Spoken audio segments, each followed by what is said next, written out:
What is going on, PokeMoshPitbeta viewers? My name is Cote, and I like posting Pokemon videos on the internet. Cookie for the reference on that one. So, a little thing about me is that I don't exactly like using a team that's been built from the ground up to work together. Sometimes I just like using random guys from my box that I think would be fun to use in kind of a grab bag style, so that's what I got going on here. It's against a guy named Shoff1. I don't think it's a YouTube channel, so let's just dive right in. He's got an arrow lead, I've got a Heatran. Obviously, I have to account for the EQ, even though I think he's going to Stealth Rock, which he does. I can't afford to risk it. I went for a Toxic here, thinking he might switch, I don't know, because this isn't a great predicament for him, and he taunts me. He taunts it away, so...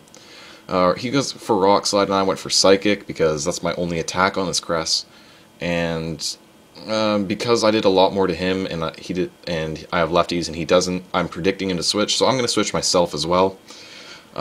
Unfortunately, I went to Jirachi and he went to Heatran, so he still gets the better of it. So he could either Earth Power or Flamethrower, and I'm praying that he Flamethrowers because I'm going to my Heatran to absorb it, and thankfully he does. And I'm predicting him to still be Scarf because 90% of Heatrans that don't lead are Scarf, and I go for my Stealth Rocks. So luckily for me, he was Scarfed.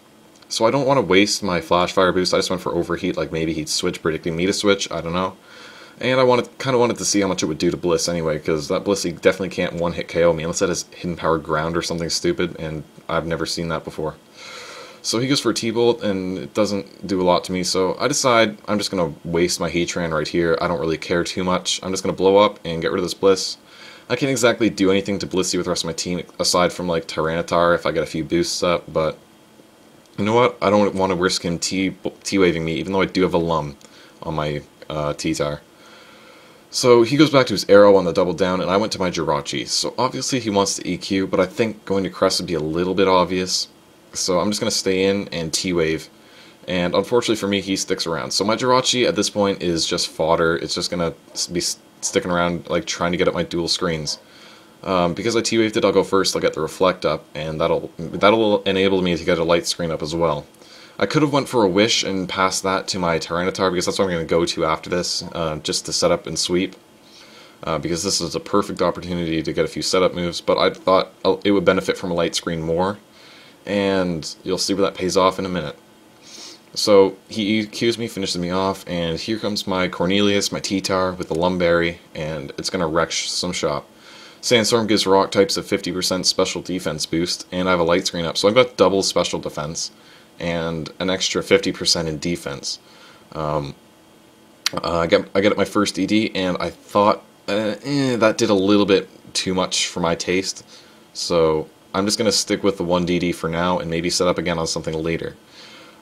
Which is going to be actually right in a second when he sends him a Heatran, and I'm not sure if he knows about that I have double my normal special defense, but he went for Earth Power anyway. I thought maybe he'd blow up, but the fact that he went first tells me that he's definitely Scarfed.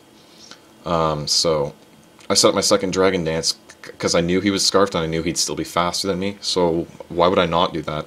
Like, I could EQ, but then I'd only have one boost. And this way, I get to hit him first. I get to hit him, and I get my +2, and he doesn't hit me a second time, so that's perfect. So there goes the Heatran, and and the rest of his guys I haven't seen yet. So in comes the Gyarados. Because he has Intimidate, I want to go for Stone Edge. I don't want to risk an Ice Fang because I don't think that would KO it, and then he'd probably Revenge Kill me, and it freaking misses. So that had me pissed off a little bit. And then he's able to finish me off with the Waterfall, which kind of surprised me, but then again, it's Gyarados with Life Orb, and it's kind of a beast. That sucks, because I lost a +2 speed Tyranitar for nothing. So does Zam, because that's my only thing that's going to be faster than Gyarados, and it's spexed out, so it's definitely going to be able to kill it, and when normally I don't think it would. So there goes my Reflect, which means my Light Screen's going to wear off next turn. I think he knows that I'm choiced on to Psychic, so he goes into his Aggron, which is going to resist it. As I switch out to Gliscor, and he knows that I have to switch, so he went for a Rock Polish, which was a great move, because now he's going to be able to be faster than everything I've left, except for maybe Alakazam. He's obviously going to hit me with something. I'm thinking maybe, I don't know, like Stone Edge, but he actually surprised me and went for Ice Punch, and that hurt. That's going to hurt. This Gliscor is a beast though, and it's able to survive and smash it back with an EQ. And EQ is going to be ×4 against it, like its Ice Punch was ×4 against me. and it's going down, down, and he tells me it literally lived at 11 HP, and I was like, God damn it, because this thing's still at +2 speed, it's going to finish off my Glyph score, and things are going to get pretty dicey from here on out. There goes the Ice Punch, finishes me off, and I make the biggest mistake ever here. If I didn't do this, I would have won the match 100%. I go to my Zam instead of my Crest, because I don't think that a Crest would be able to KO it with Psychic from there, because he resists it. And there's a Sandstorm up, so I make the stupid mistake. I thought my Zam would be faster, because Alakazam is Alakazam and Aggron is slow as dirt, but apparently it's faster than a max speed Zam with +2 boost, and that surprised the hell out of me. So now I have to go to Crest, it's my last guy, and I'm definitely just kicking myself right now because I'm letting it slip. I let it slip away. Like, he's going to be able to KO me. So there goes the Psychic, and it lived again. And this time he told me it was literally 1 hit point. And I was like, oh my god, I would have been able to kill it. Then I still would have had Zam to deal with whatever he had left. And that pissed me right off. So I get lucky here. He misses the Head Smash. So I'm like, okay, I still have a chance, because I'm going to be able to KO it right there. And it all depends on what his last guy is. If I can completely wall it, then I'm going to win because of the sand. It just depends. So it turns out to be an Electivire.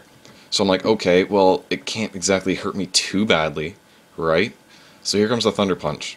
And it does exactly 120 points of damage. So I'm like, okay, I went for a rest because I kind of had to. I couldn't do anything else. So I saw that it was Life Orb too. So I'm like, okay, he's just going to keep hitting me. The Sandstorm is going to rape it, and the Life Orb is going to mean that it's going to kick its own ass. I'll be able to live 2 or 3 hits and then just rest up again, and I should be good to go. Unfortunately, he throws a curveball my way, and he's got Meditate on that thing, and I'm like, god damn it, this is going to be close. I'm not sure what's going to happen. Like, it depends on when he decides to attack. If he decides to go for +2, which he does, then I'm not sure what's going to happen. So obviously I'm going to wake up this turn, and I could either Psychic it and hope that it'll kick its own ass eventually, hope that I do enough that it'll kill itself, or I could rest again and hope that he kicks his own ass enough. But because he's +2, I know that I'm not going to be able to live that many hits, and I wake up and I hit it with Psychic, and it's going down, and it's not going down enough. And at this point, I can see it coming from a mile away. This is going to be a draw because of his Life Orb recoil. He's going to hit me with the Thunder Punch, it's going to take me out, and the recoil is going to take him out, and that is as close as a match as they come. That was totally just some of the most fun I've ever had playing a Pokemon match. If I didn't make that stupid mistake with my Zam, I definitely would have won it. But unfortunately for me, I'm dumb, and I made that stupid mistake. But you know what? That's fine. It was a real nail-biter finish. He threw that curveball my way, and that was totally just one of the most fun experiences I've ever had playing this game. Only that Stone Edge I'd hit, huh? Oh well, that's the game. So I want to thank him a lot for playing, and I want to thank you guys a lot for watching. I had a ton of fun making this, and I hope you had a ton of fun watching it. So thank you a lot for watching, and I hope I can see you guys again. See you later.